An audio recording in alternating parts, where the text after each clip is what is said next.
I seduced my stepbrother. In bed, he humiliated me endlessly. Yet his grip on my thighs only tightened. After every encounter, Ethan never failed to add, "You're just a toy I used to blow off steam. Know your place." I nodded in agreement. Later, when I aced the SAT, I secretly applied to a university thousands of miles from home. Ethan called to interrogate me. My tone was sincere. The exam stress was too much. Better to release the pressure than suppress it. You understand that logic, right? Ethan roared. Joy? You fucking used me like a vibrator. You're just as cheap as your mother. One seduced my father. The other played hard to get with me. Ethan's abs tensed with exertion, each muscle defined like carved stone. Here we go again. I adjusted my breathing and rolled my eyes in silence. The same few lines every time we fucked. He wasn't sick of saying them, but I was sick of hearing them. I muttered absent ahas, completely unfazed by the insults, though they weren't really insults. After all, every word he said was true. I bit my lower lip and clenched deliberately. His breath hitched above me. Fuck. Say something if you don't like it. Why do you always play dead?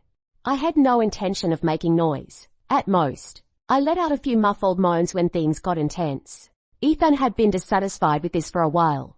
Can you not look like a corpse? I said nothing, just silently changed positions. His breathing grew more ragged. Don't fucking turn your back to me. I cursed him out in my head while keeping my expression neutral. When it was over, Ethan got dressed and said, "You're just a toy I used to blow off steam. Know your place." My whole body felt thoroughly satisfied. Brain fuzzy. I mumbled, "Yeah, I know."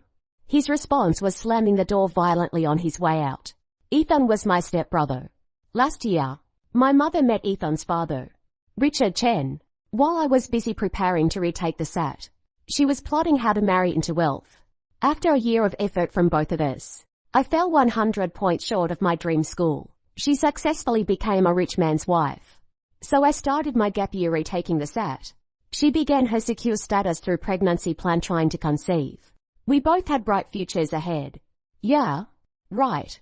Truth was, she didn't give a damn about me, because I was the consequence of her experimenting with sex at 18. I'd learned to read the room from an early age. After moving into the Chen family's mansion, I discovered that power in this household centered around my 18-year-old stepbrother. Even Richard, the supposed head of the family, had to carefully watch Ethan's moods.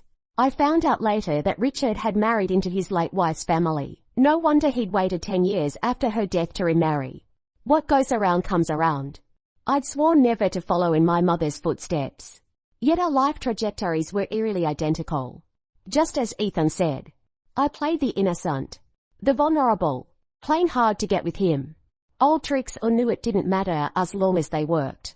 Ethan, a virgin who'd just gotten his first taste, was predictably hooked, and I gradually reaped many benefits, like discovering that sex was actually incredibly relaxing, like being able to sleep soundly after exhausting myself, no more painful insomnia, and like getting access to private SAT tutoring that cost over $1,000 an hour. Of course, the tutor wasn't hired specifically for me. Ethan was also preparing for college applications. I was just along for the ride, but I was still satisfied. Ethan looked at me with contempt, his tone mocking. Is it really worth it?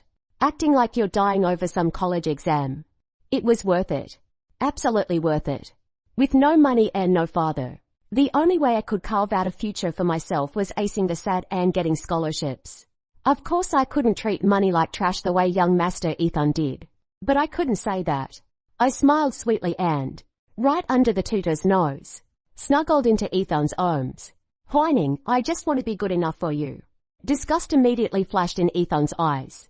But with the tutor present, he couldn't say anything harsh or even push me away. He just shot me a look and went back to his phone. I left Ethan's lap and turned to the tutor with expectant eyes, burning with an intense hunger for knowledge. No teacher dislikes a motivated student. The tutor who'd previously treated me like air started treating me like a person. Only after the tutor left did Ethan show his true colors, revealing his rotten core.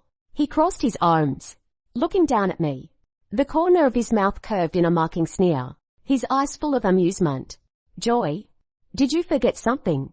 What we're doing is incest." I sat rigidly, my brain sluggish from overusing brain cells. I blurted out, "We're not blood related. Besides, you never wear protection anyway." Ethan's smile froze. He stared at me for a long moment before spitting out joy. "You're such a slut." Whether I was a slut or not, I had no idea. But Ethan certainly ate it up. The Chen family had strict rules, which had cultivated his golden boy exterior. Rotten interior essence. The more taboo something was, the more it attracted Ethan's attention. His bedroom dirty talk was just his brain at war with itself. On one hand, kneeling before desire. On the other, perching himself on a moral high ground. In plain English, wanting it both ways. Hypocritical. Pathetic.